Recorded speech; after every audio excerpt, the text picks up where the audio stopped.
बोलो लक्ष्मी नारायण भगवान की जय। वैशाख माहत्म अध्याय छठा। नारद जी बोले, हे नृप श्रेष्ठ, जो लोग थके हुए राही को जल नहीं पिलाते वे नीच पक्षी का जन्म पाते हैं। इस संबंध में तुम्हें एक ब्राह्मण और छिपकली का इतिहास कहता हूँ। प्राचीन काल में हेमांग नामक एक राजा इक्ष्वाकु वंश में हुआ। वह ब्राह्मणों का बड़ा भक्त, किसी की निंदा न करने वाला, शत्रुओं पर विजय पाने वाला तथा जितेंद्रिय था। उसने इतने यज्ञ किए कि कुशाओं से पृथ्वी पर कुशा ही कुशा दिखाई देने लगे। उसने गो, भूमि तथा स्वर्ण का दान देकर अनेक ब्राह्मणों को प्रसन्न किया। कोई ऐसा दान नहीं था जो उसने न किया हो, परंतु उसने कभी वैशाख मास में जल दान नहीं किया। वह कहता था कि अलभ्य वस्तु दान करने का फल है, जल तो सहज में ही लभ्य है। अतः वह राजा लूले, लंगड़े, अंधे और जीविकाहीन ब्राह्मणों की सेवा किया करता था, किंतु वेद पाठी, तत्वज्ञान और ब्रह्मवादियों की पूजा नहीं किया करता था। वह कहता था कि विख्यात ब्राह्मणों की सेवा तो सभी करते हैं, अनाथ, लूले, लंगड़े, अनपढ़ और दरिद्रियों की दुर्गति है और यही दया के पात्र हैं। इस दोष के कारण 3 जन्म तक उसको चातक की योनि मिली, फिर 1 जन्म में गिद्ध बना, फिर 7 जन्म तक कुत्ते की योनि मिली, फिर एक राजमहल में छिपकली की योनि में उत्पन्न हुआ।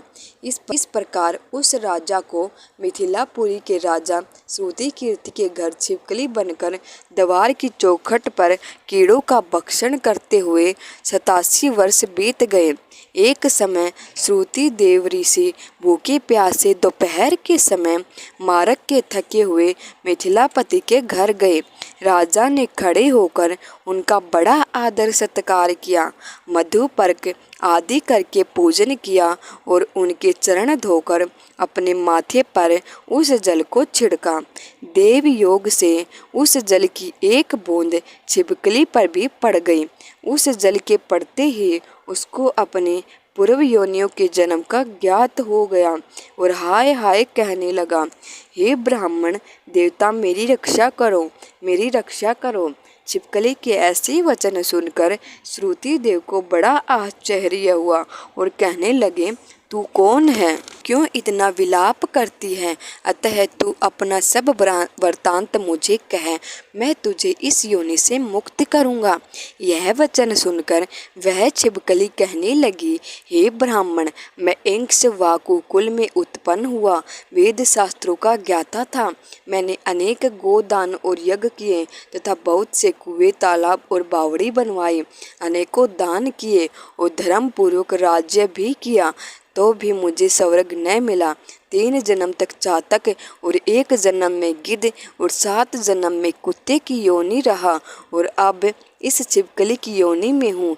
यह राजा आपका चरणोदक छिटक दे रहा था तो उसकी एक बूंद मुझ पर गिर गई, जिससे मुझे पूर्व जन्मों का वृतांत स्मरण हो गया और मेरे अनेक पाप नष्ट हो गए। मुझे 28 जन्म तक छिपकली की योनि भुगतनी पड़ेगी, सो इन जन्मों से डरता हूँ। अब आप कृपया करके कहिए कि मेरी ये दशा कैसी हुई। तब ऋषि ने अपने ज्ञान चक्षु द्वारा सब कुछ जान लिया और कहने लगे, मैं तुम्हारी इस योनि का कारण जानता हूँ। ध्यान से सुनिए। तुमने भगवान के प्यारे वैशाख मास में कभी जल दान नहीं किया। तुमने जल सुलभ जान यह समझ लिया कि यह तो बिना मूल्य ही मिलता है और धूप एवं मार्ग के प्यासे ब्राह्मणों को जल दान नहीं दिया। महात्माओं की अवज्ञा इस लोक और परलोक दोनों में दुखदायी है। सज्जनों की पूजा ही धर्म, अर्थ, काम और मोक्ष देने वाली है। जैसे मंद आदमियों की संगति से कुछ फल नहीं मिलता, वैसे ही तीर्थ और मूर्तियों से तत्काल कुछ फल नहीं मिलता, परंतु महात्मा तो दर्शन मात्र से ही पवित्र कर देते हैं। साधु सेवा से कोई सज्जन दुखी नहीं होता।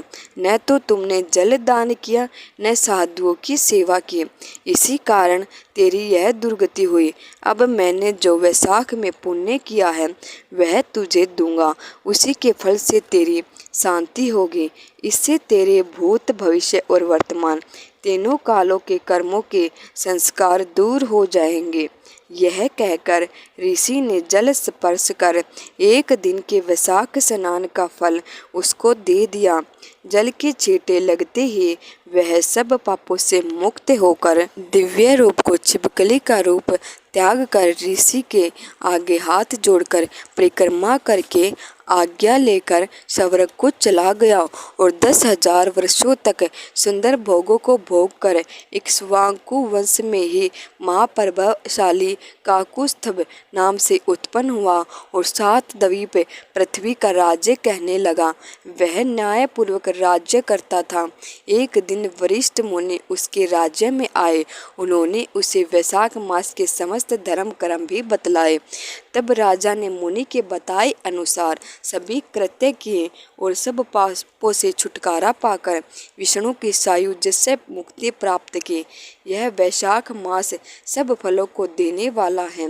इस पवित्र मास में जो मनुष्य यथाशक्ति दान धर्म करता है वह दीर्घ आयु होकर भगवान का प्रिय बनता है और सब पापों से छूटकर वैकुंठ लोक को जाता है।